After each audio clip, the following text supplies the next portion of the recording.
Channel में आपका स्वागत है। तो आज का टॉपिक है वो कक्षा 10th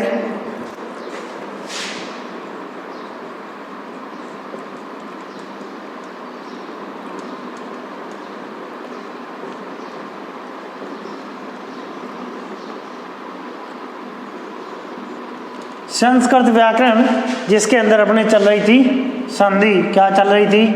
संधि। संधि में आज अपन पढ़ेंगे परसवर्ण।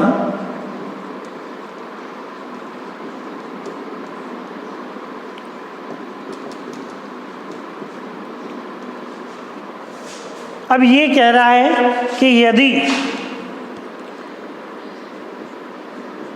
प्लस से पहले, ये प्लस के इधर पहले और प्लस के बाद, यदि प्लस के बाद वर्ग का तीसरा वर्ण, यदि वर्ग का तीसरा वर्ण हो, या ये कह रहा है कि इसके अंदर यर लव और पंचम वर्ण 1 2 3 1 2 3, यदि 1 2 3 या यर ल व हो, तो ये वो आगे चलकर ये किस में बदल जाएंगे? पंचम वर्ण में। किस में बदल जाएंगे? पंचम वर्ण में। प्लस के बाद क्या हो जाएगा? इसका जो भाग वर्ण होगा वो कौन सा होगा? पांचवा। कौन सा होगा? यदि यहाँ पहला, दूसरा और तीसरा वर्ण है और यह लब है, यदि किसी वर्ग का पहला, दूसरा, तीसरा वर्ण है और प्लस के बाद किसी वर्ग का क्या है, तो वो क्या हो जाएगा? प्लस के बाद यदि किसी का पहला, दूसरा, तीसरा जो भी आए, उसके बाद जब संधि होगी तो इधर वाला है वो प्लस से पहले क्या होगा? उसमें परिवर्तन होगा, तृतीय वर्ण होगा। वो तृतीय वर्ण या प्रथम वर्ण या द्वितीय वर्ण, वो किस में बदल जाएंगे? पंचम वर्ण में। तो इसके नियम है वो लिखते हैं सबसे पहले।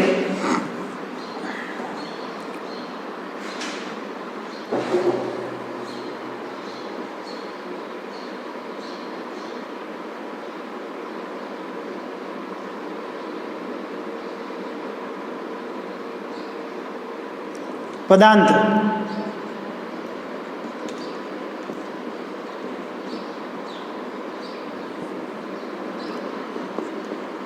यर लव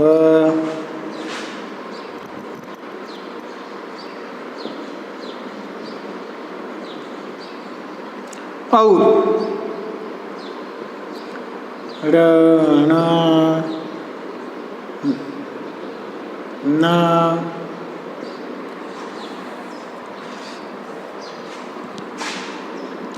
जब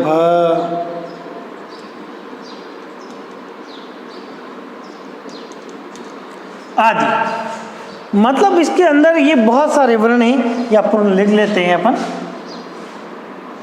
जबर्ण गड़द जब गड़द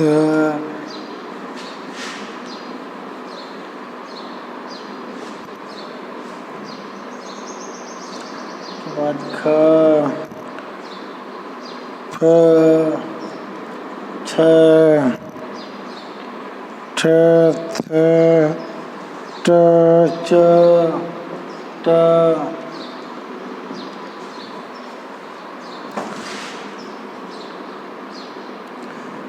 त क प छ च स के स्थान पर क्या हो जाएगा? अब देखो इसके अंदर काउंटिंग करो तो पहला, दूसरा वर्ण ही मिलेगा आपको। ये पूरा का पूरा पहला और दूसरा वर्ण ही है। कि अब देखो आगे ये कह रहा है मैं,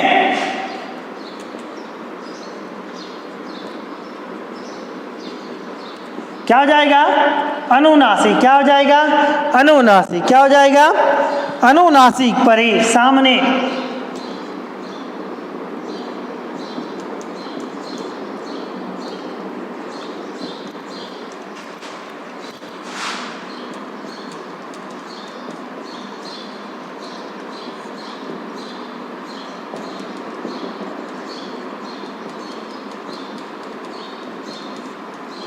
हो जाएगा।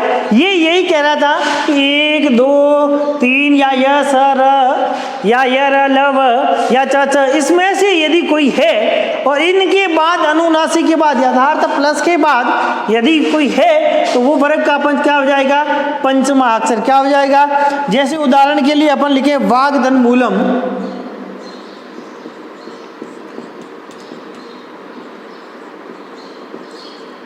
अब इनके बाद इसने यही कहा था कि यदि क्या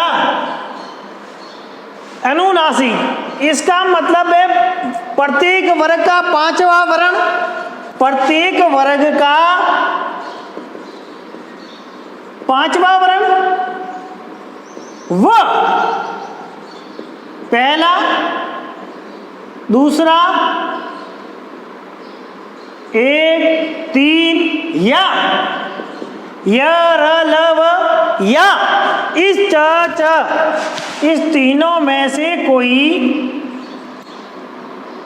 वर्ण हो, तो ये कह रहा है कि ये प्लस से इधर वाला है या प्लस से पहले क्या हो जाएगा, अपने ही वर्ग के पांचवें वर्ण में बदल जाएगा। तो संधि करोगे इसकी तो वाग्धन मूलम है, जब इसको जोड़ोगे तब ये हो जाएगा वाड़ मूलम। क्या हो जाएगा, वाड़ मूलम। शब्द क्या बन गया, वाड़ मूलम। या अपन इसको दूसरा रूप भी देख लेते हैं तो ऑब्लिक क्या हो जाएगा, वाग मूलम। ये दोनों करेक्ट है, संधियां इसमें ये भी सही है और ये भी सही है, क्योंकि ये आई हुई है, ये अपने अनुनासिक पहले पढ़ चुके हैं, उसी का ही भाग है, अर्थात क्या हो गया, वाग्मूलम। और अगला उदाहरण लेके अपन लिखते हैं एदत धन मुरारी।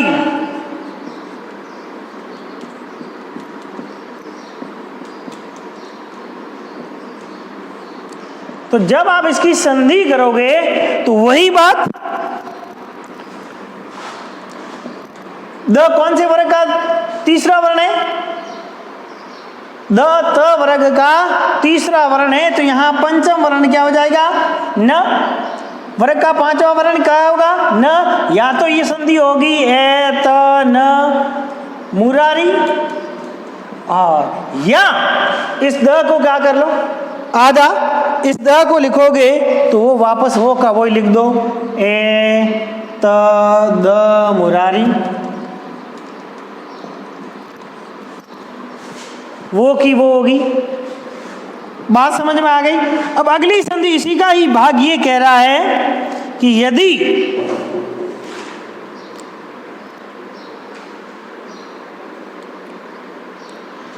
अनुस्वार पढ़ा लिया था आपको, अनुस्वार के कुछ भाग बाकी रह गए थे, वो हम पढ़ेंगे।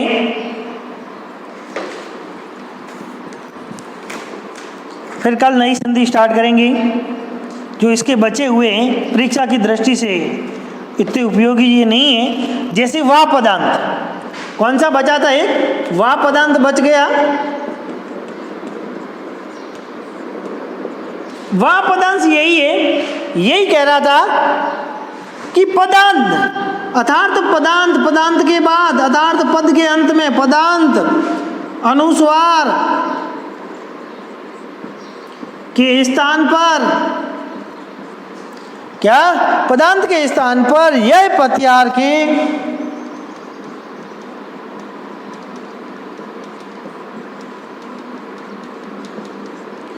वर्णों का, वर्णों के परे, परे का अर्थ होता है सामने, परे का अर्थ क्या होता है, सामने। यदि क्या हो,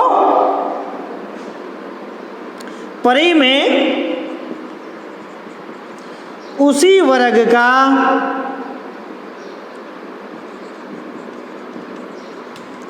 पंचम वर्ण आदेश विकल्प के साथ होता है, जरूरी नहीं है होगा।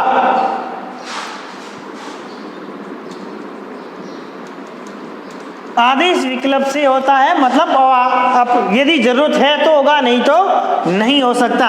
तो उदाहरण में सबसे पहले अपन बात करते हैं, जैसे तवम धन करोचि,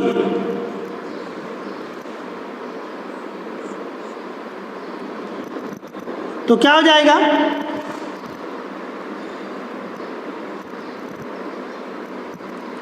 तो क्या हो जाएगा? यहां अपन करोगे वो तवड़ हो जाएगा। क्या हो जाएगा? तवड़। अर्थात इस मां को किस में बदल दो? 5वें वर्ण में। किसके? त वर्ग के। तो क्या हो गया? नहीं सॉरी, क वर्ग में। यदि जरूरत है तवड़ करोसी। आदेश विकल्प के अनुसार इस प्रकार की ये संधि पदांत अपन को करनी थी। जैसे सधन यम, तो अपन इसको एक तो संयम भी लिख सकते हैं, ये भी करेक्ट है। और ये हटा दो, तव करोसी, ये करेक्ट हो गया। तवड़ करोसी तो नहीं, तव करोसी। अर्थात जरूरी नहीं है कि ये लगाओ, नहीं, यदि लगा रहे हो या यही भी बन सकती है।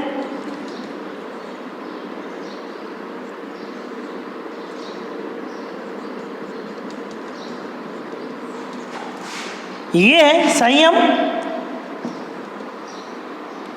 ये हो गया। और यदि इसका दूसरा रूप लेंगे तो अपन को पता है क्या हो जाएगा? सयम।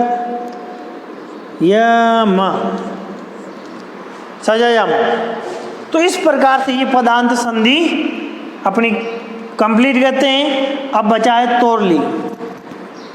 क्या बचा है? तोरली।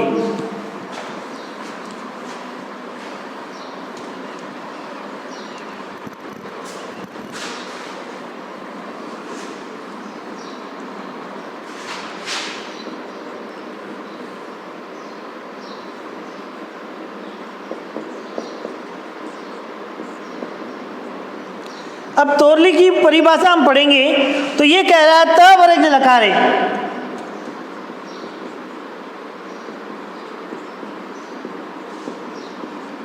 त वर्ग से लकारे, अर्थात त वर्ग लकार के सामने परे सामने, अर्थात त वर्ग के स्थान पर लकार पर होने पर सवर्ण आदेश हो जाता है। उदाहरण त वर्ग के स्थान पर लकार होने पर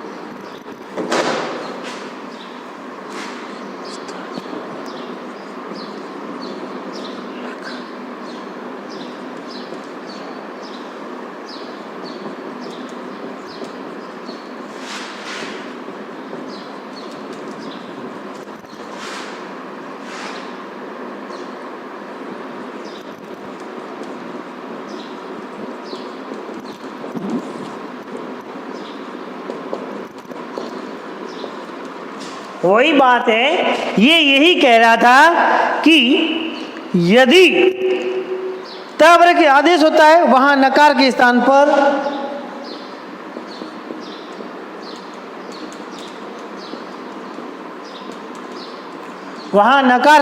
पर क्या हो जाएगा?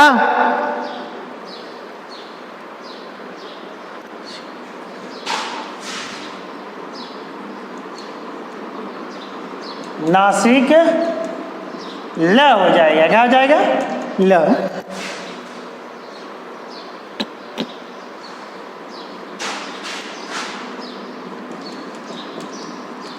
अब उदाहरण लेते हैं। उदाहरण में सबसे पहले उदाहरण अपन लेंगे, जैसे जगत नी तद धन लय।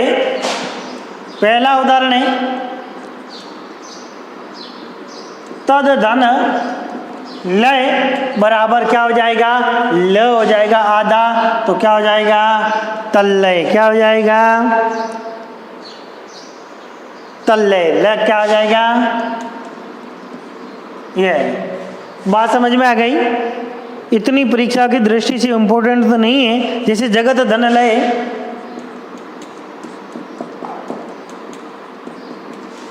तो क्या हो गया? जगलय। शब्द क्या बन गया? जगलय।